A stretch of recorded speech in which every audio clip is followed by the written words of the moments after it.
I'm Casey Claiborne, and thanks for watching this CrimeWatch YouTube exclusive, where we're taking a look at some of the most talked about crime stories this week around Austin and Texas.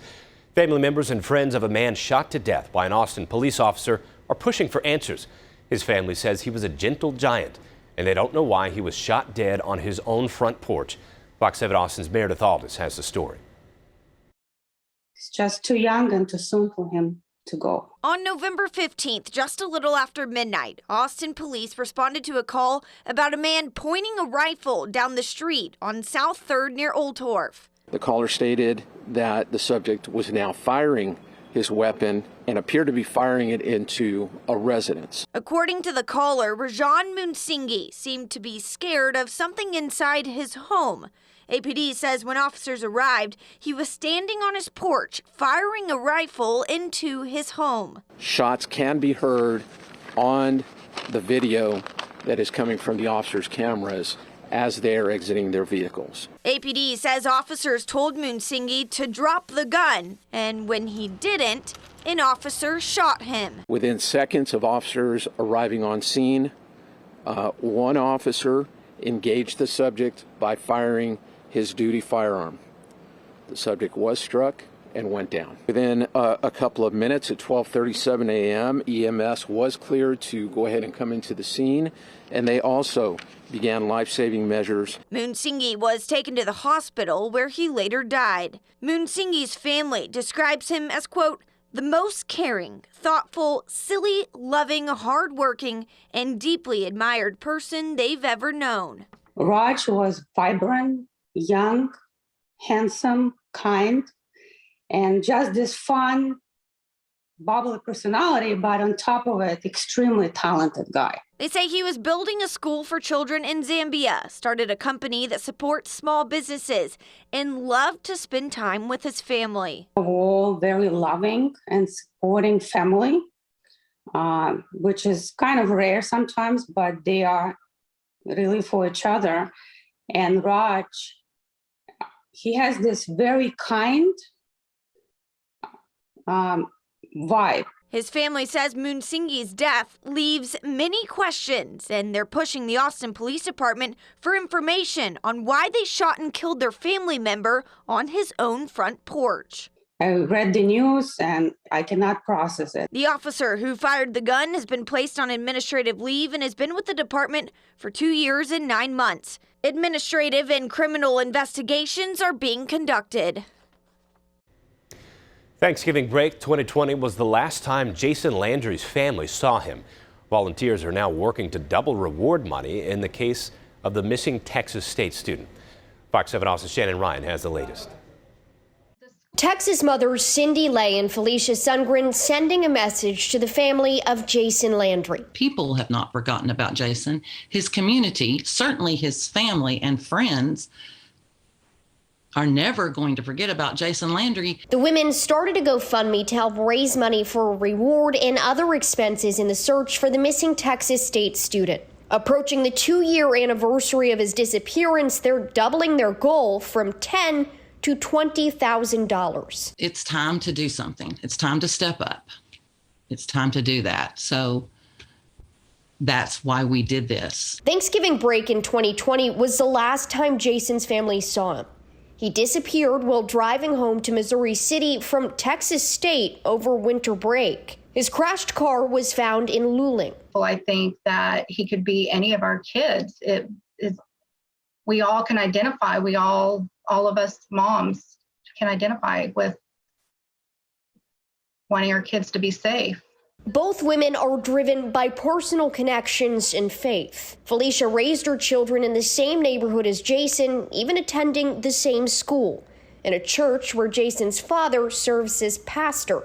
Cindy is a Texas State mother. I feel called to come and try to do anything I can to help this family, to help find Jason and to help them get the answers that they need and that they deserve. Shannon Ryan, Fox 7 Austin News.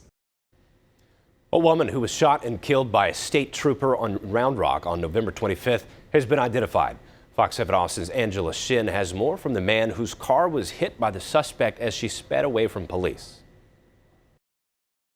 I was just listening to music. Christopher Santos Velasquez was heading home from work Friday, sitting at a stoplight at I-35 in Old Settlers. All of a sudden, I just see a vehicle just coming straight towards me, and I didn't know how to react. I was like, what? And by the time I could react, the impact had already happened. And that's when I was just like, whoa, airbags deployed.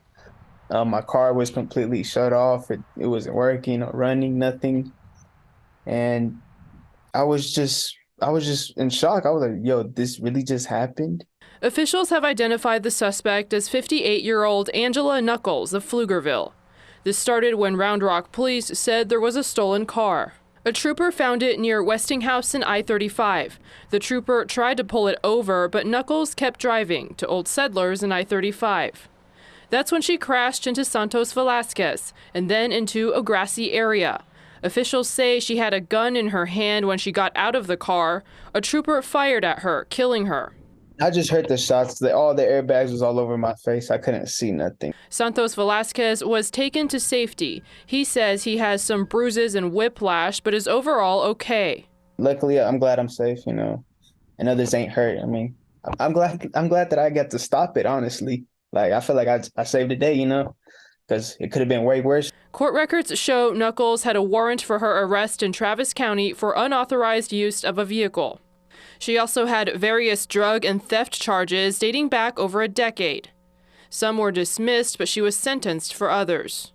For now on, I'm going to make sure that I drive safe and make sure people around me are driving safe. So it's a real life lesson learned. Angela Shen, Fox 7 Austin News. Police have identified the victim shot to death in East Austin as 45-year-old Timothy Mota. They say they interviewed a person of interest in the shooting who has been released. Fox 7 Austin's Shannon Ryan has the details. Asking we conceal her face and identity, this woman telling us in Spanish, I'm worried. 45-year-old Timothy Mota was fatally shot inside a home on her street, View Ridge Drive, early Monday morning. We heard 5 gunshots, she told us. She says her family heard 5 shots, and 2 days earlier, they heard the same thing, explaining, we also heard gunshots, and when we looked outside, there was somebody yelling outside that house. She says this isn't the first time she's heard screaming at the home. Telling us we've called the cops several times. They see girls coming out of the house yelling or on drugs. But we think the cops are already annoyed with us calling them to come to the house. Police say the shooting happened during a confrontation between Mota and another man. They took him into custody, but he returned home just a few hours later. Police say he was interviewed and released after they shared details with the district attorney's office. The DA's office telling Fox 7 police came to them with questions about self-defense in defense of a third person.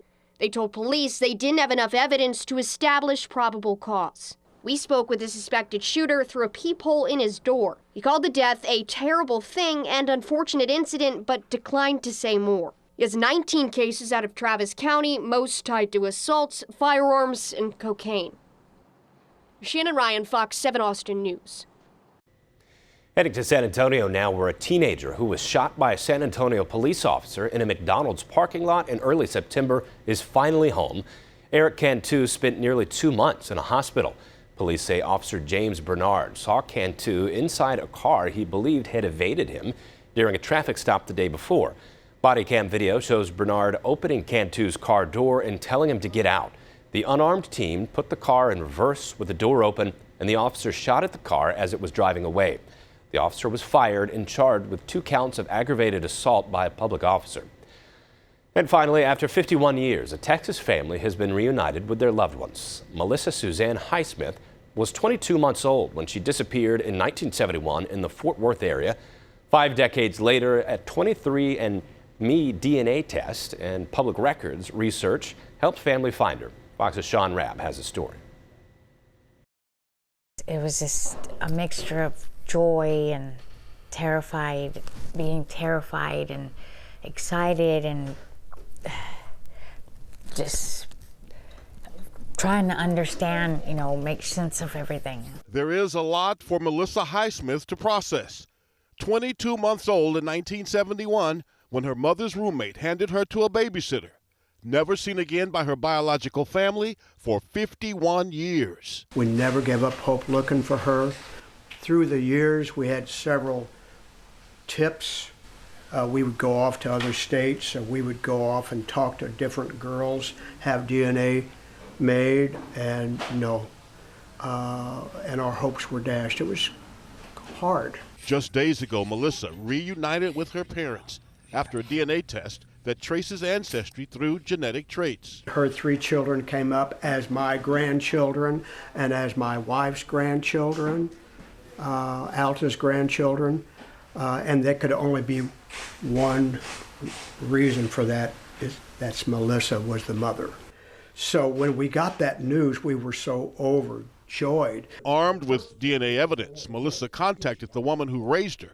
She says that lady, who now lives in Missouri, told her, When you were little, when you were a baby, I bought you, she told me, off the street for $500. the family feels like the woman who raised Melissa also took Melissa. We believe, she believes, that it's the woman that raised her.